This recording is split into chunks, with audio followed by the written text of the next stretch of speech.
राजा का उत्तराधिकारी कौन?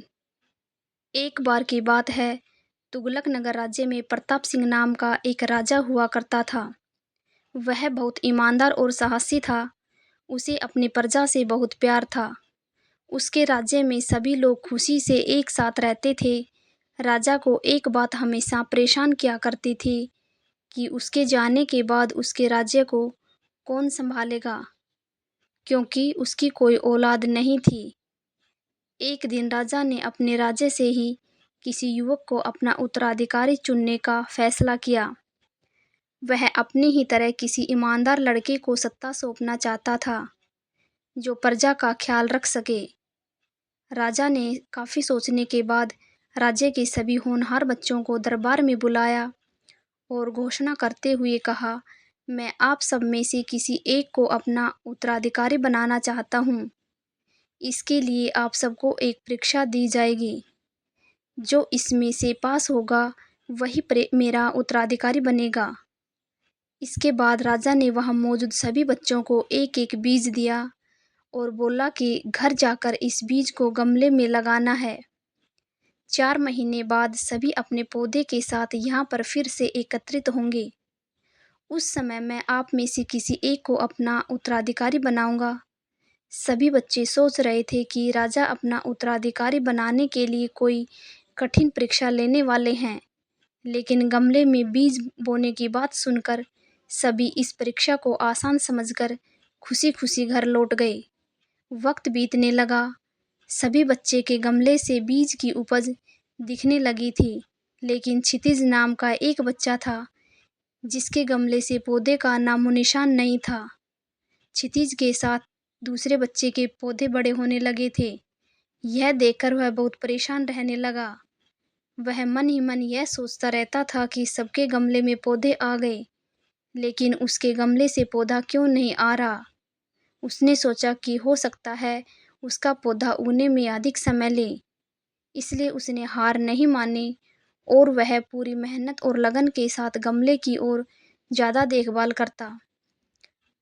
धीरे धीरे 4 महीने बीत गए, लेकिन क्षितिज के गमले से कोई पौधा नहीं आया। वहीं ज़्यादातर सभी बच्चों के गमले में पौधे निकल आए। कुछ बच्चों के पौधे में तो फूल और फल भी दिखने लगे। राजा ने पास जाने का समय आ गया। क्षितिज ने सोचा कि वह राजा के पास जाएगा तो उसका गमला देखकर सब उसका मजाक बनाएंगे। कोई उसी बात पर विश्वास नहीं करेंगे कि वह हर दिन गमले में पानी देता था, वह उसकी देखभाल करता था।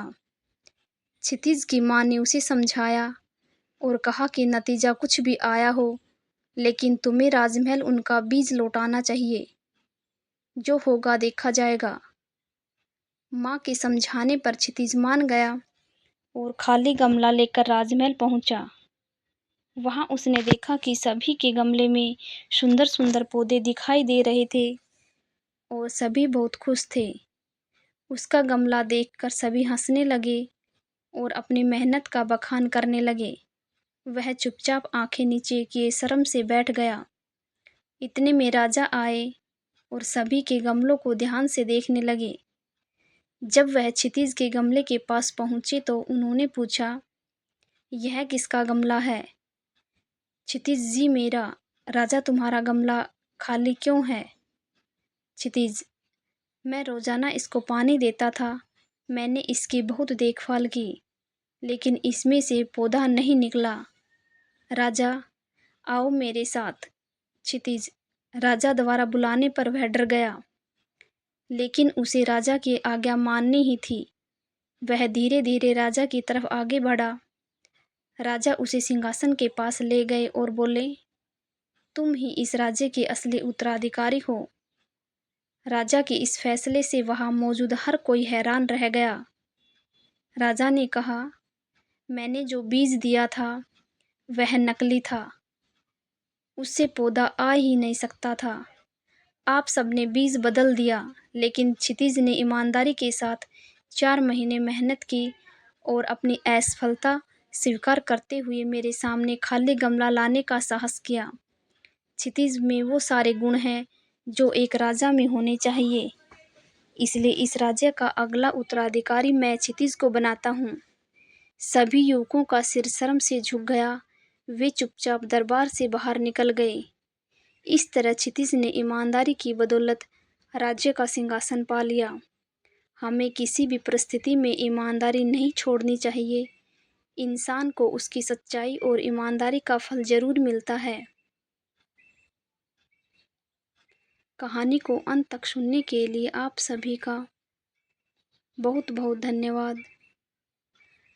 आशा करती हूँ कि मेरे द्वारा बताई गई कहानी आप लोगों को पसंद आई होगी।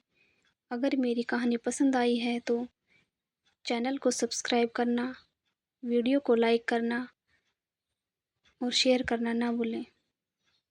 धन्यवाद दोस्तों।